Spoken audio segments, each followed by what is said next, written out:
अलग अलग राज्यों में।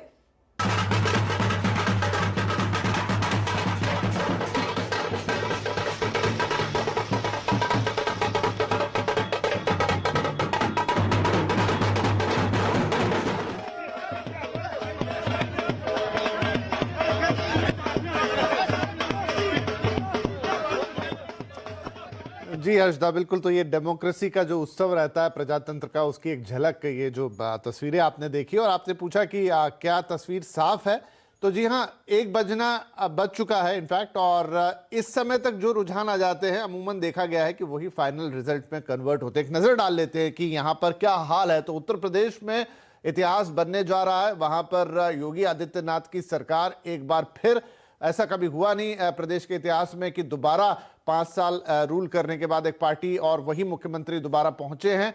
तो यहां पर योगी आदित्यनाथ दोबारा मुख्यमंत्री बनेंगे। मुख्यमंत्री का चेहरा थे। 265 सीटें इस समय रुझान के तौर पर दिखाई दे रही है। हालांकि वो 300 के जो पुराना आंकड़ा है 322 वाला, उससे नीचे है, लेकिन यहां स्पष्ट रूप से इनकी सरकार बनेगी।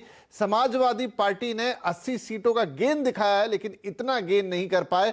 132 सीटें दिख रही हैं इनके पाले में कि ये बीजेपी को टक्कर दे पाते। बहुजन समाज पार्टी का तो पत्ता साफ होता हुआ दिख रहा है। कांग्रेस के खाते में जैसे तैसे 3 सीटें दिखाई दे रही है। तो उत्तर प्रदेश में साफ है, कमल एक बार फिर से खिल गया है।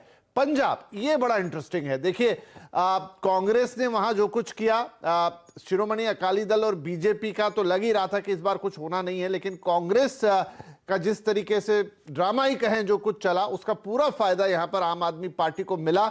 उनकी बातों पर लोगों ने विश्वास किया, उन्होंने जो वादे किए उन पर भरोसा किया। और क्या नंबर्स, 92, तो 117 की ये टोटल असेंबली है, उसमें से 92 सीट्स आम आदमी पार्टी के खाते में जाती हुई दिख रही है। तो ये बड़ा इंपॉर्टेंट है इंडियन डेमोक्रेसी के लिए। ये जो एक चेंज दिख रहा है पंजाब में, इस पे विस्तार से बाद में भी बात होगी। उत्तराखंड में फिर बीजेपी का कमल खिलता हुआ साफ दिख रहा है। 46 सीटें 70 में से बीजेपी के खाते में जाती दिख रही है। कांग्रेस 20, आम आदमी पार्टी का खाता यहां नहीं खुला, अन्य के पास 4। तो उत्तराखंड भी रिटेन कर रही है बीजेपी। इसके अलावा मणिपुर और गोवा, 2 राज्य जो बचते हैं, वहां की तस्वीर थोड़ी देखते हैं। देखिए, गोवा में 21 चाहिए बहुमत के लिए और 19 बीजेपी के खाते में जाती हुई दिख रही है। कांग्रेस ने लड़ाने की कोशिश की किला, लेकिन 12 तक ही पहुंचे हैं।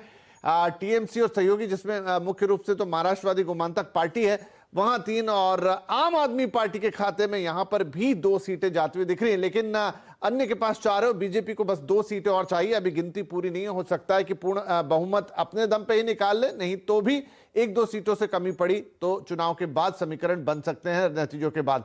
मणिपुर में यहां पर 24 सीटों के साथ बीजेपी की एक क्लियर लीड दिखाई दे रही है। कांग्रेस के खाते में 4, एनपीपी 4, एनएफपी 5, माफ कीजिए 6, और अन्य के खाते में भी 6।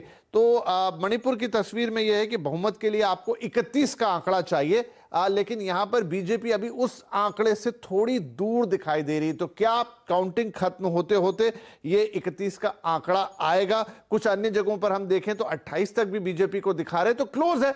आई थिंक ये शायद जब तक हम काउंटिंग क्लोज देखेंगे, शायद मणिपुर की भी साफ तस्वीर होगी और ये बीजेपी के पक्ष में ही जाती हुई दिखाई देगी। तो 5 राज्यों में से 4 में बीजेपी की सरकार, मतलब 3 तो कंफर्म ही दिख रही हैं और एक जो बच जाता है मणिपुर, वहां पर भी लगता है कि बीजेपी सरकार बना लेगी। शुक्रिया इस अपडेट के लिए विपिन। तो विपिन, ताजा आंकड़े आपके सामने पेश करते हुए क्लियरली ये भी एक बड़ा फैक्टर है जो आज भारतीय बाजार फैक्टर इन कर रहे हैं इस तेजी में। चलिए लेंगे एक छोटा सा ब्रेक के बाद कुछ स्टॉक्स की बात होगी। आप बने रहिए CNBC आवाज के साथ।